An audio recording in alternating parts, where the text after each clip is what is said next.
Hey Cancer, Ali from Indigo Ascension. Welcome to your weekly quick read for the week beginning January the 25th through to the 31st. Now, if you were following last week, by all means, the last 2 weeks of January is going to be a lot more, do I want to use the word tumultuous? Intense than the first 2 weeks were.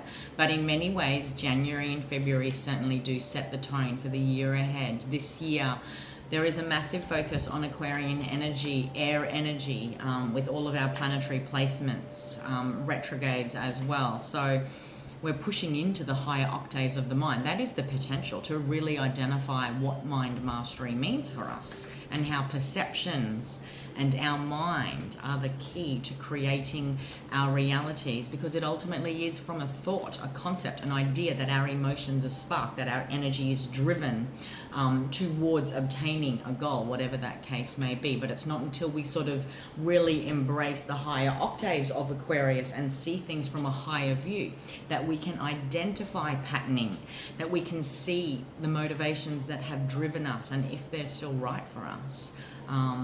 How we can see from a higher view where we truly want to take this thing, whatever that case may be, our life, our self, our journey, apply it wherever it resonates. So I wanted to focus and break. So there's a lot of activity in the final 2 weeks of January when it comes to planetary placements. So this week alone, there will be a full moon in Leo, which I'm going to focus on as a shadow healing opportunity.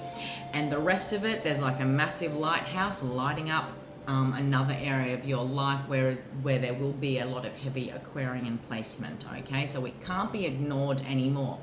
And it's not that it perhaps is being ignored, but your attention will be diverted to it. But it's almost like the shadow healing aspect is necessary in order to enjoy this, experience this stuff in its higher octave. So there's a full moon in Leo. Mercury goes retrograde in Aquarius. Okay, but we're starting to really move past those old mainstream messages of feeling fear when it comes to Mercury retrograde, because it is but just a small aspect of what is happening on a total level, when it comes to planetary placements. We also have massive conjunctions of some major planets in Aquarius, and that is going to be Venus, Pluto, the Sun obviously, Saturn and Jupiter. Okay, not only, and Mercury is also going to be moving into Aquarius. So there's a stellium of energy that's happening in Aquarius, and all of this activity in Aquarius is happening within your 8th house, Cancer, the house of deep, deep transformation, sex and rebirth, death and rebirth, other people's money. So when it comes to this aspect of death, certainly on soul levels, we can talk about rebirth energy, but on practical levels, if that is relevant, it connects us into 8th house themes because it links us to other people's money. Same too, 8th house rules other people's money in the context that it rules partners' money, it rules clients' money, it rules other people's money that benefit us or are connected to us in some way. And funnily enough, the shadow aspect for you, Cancer, is lighting up your 2nd house, which is all about possession. So it's certainly on surface levels, there is this focus, there's this desire to really get clear on possessions, monetary, material, or otherwise moving forward, because 8th house matters are lighting up. There's a desire here within many Cancerians that I'm connecting into to deeply transform their relationship or experience with material aspects of life. We could look at that on energetic levels, all right? What do you want to deeply transform when it comes to what you now no longer choose to possess or make your own? If I was to fill a house, my home, with certain things, they are mine things. If I was to start to put other people's things in there, then do I start hiring out storage space? Do I start to get confused because I'm tripping over other people's stuff and can no longer find my own? Look at it on an energy healing perspective. As empaths, how many times do we fill our home, our space, our energetic space with other people's stuff, and they can get confused about what is ours to possess and what isn't, what needs to be deeply transformed? Okay, but again, I'll go back to the practical stuff. There are many Cancerians that probably because of shadow aspects of 2nd house matters, you're wanting to experience deep transformations. You could practically be experiencing amazing healing when it comes to second house matters because of this heavy light focus of eighth house matters and other people's money.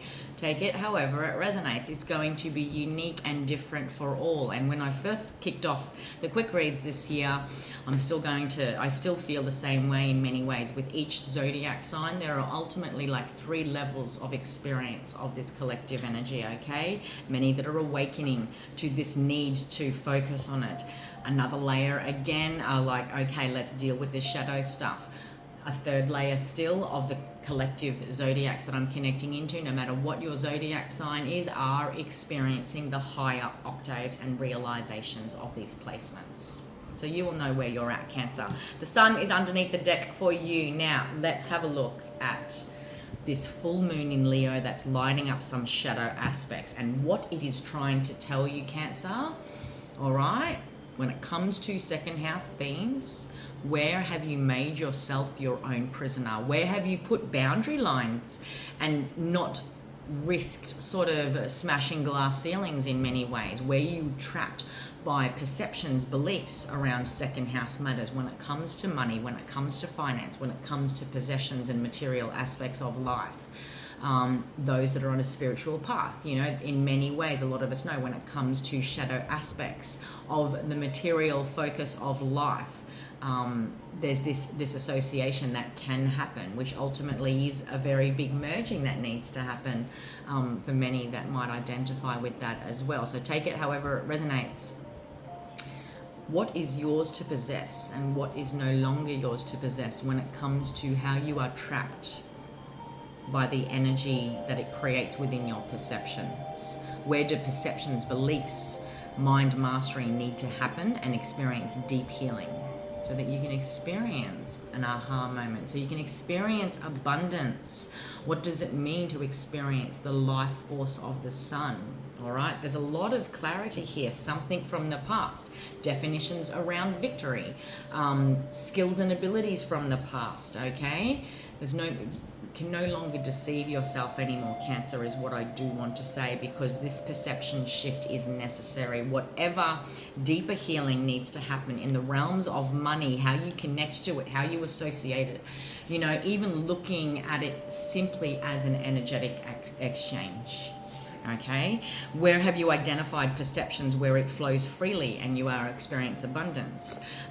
Where do you experience perception sort of blocks when it comes to judging self, judging concepts, beliefs around perceptions and around perceptions around money? So take that however it resonates. There's many layers to this thing. You can't get away from it though.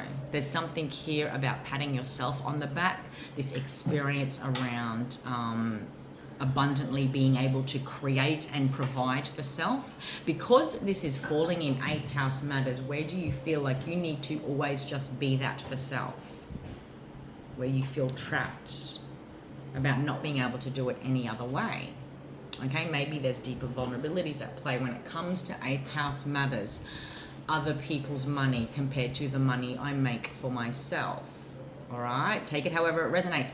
Aquarius is really lighting up 9 of Pentacles. Like the 9 of Pentacles is success. I know I am successful on my own. I know I can successfully acquire.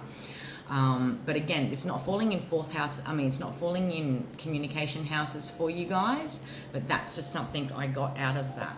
Where do you need to push yourself out of boundaries associated with taking care of self, taking care of business on your own, okay?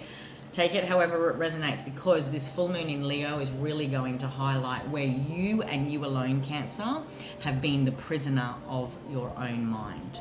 Where do you need the sun to shine a light, because the sun is in Aquarius, around past judgments, past patterning, past beliefs that have prevented you from truly connecting into what you know on higher levels when it comes to your higher self connections around victory. Like literally in spiritual context, we can look at money as a negative thing. But what if we really looked at it as an energetic thing? Okay? And maybe this concept of how possessions, money, material matters are acquired you know, in the past you've sort of seen that sort of comes about in a certain way or in a certain package or whatever the case may be. I'm connecting into many Cancerians that are going to be challenged to be pushed outside of old paradigms and thoughts, like literally the Eight of Swords. If she didn't have that blindfold, if she just took herself to the side and used one of those swords to cut herself free, she would see that she has done that herself. She's created her own imprisonment. Where have you kept yourself stuck, limited from expansion and growth? You've got a lot of higher octave cards coming straight up the ball. Okay, the Sun, the Chariot, and Judgment. But I feel like it's almost like you're on the precipice, so it's no longer deceiving yourself, no more keeping this to yourself, no longer carrying this or feeling like you have to do this alone.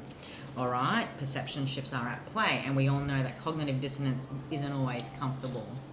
Okay, amazing opportunity, Cancer, in many ways. Okay, you could literally feel quite perplexed about money that crosses your path or comes into your life in a way that has never before. Okay, and that could certainly be connected to other people's money. Alrighty, hope you got something out of that, my dear. Until next week, that was your quick read for the week beginning January the 25th. If you would like a personal reading with me, you can do so by heading above to the Indigo Ascension shop link and booking a personal reading. You'll also see other products there, such as distance healing sessions, astrology forecasts. And if you're watching on YouTube, by all means, please do like, share, subscribe, and let your other empath and sensitive, intuitive friends know where to find the channel. Until next time, take care, Cancer.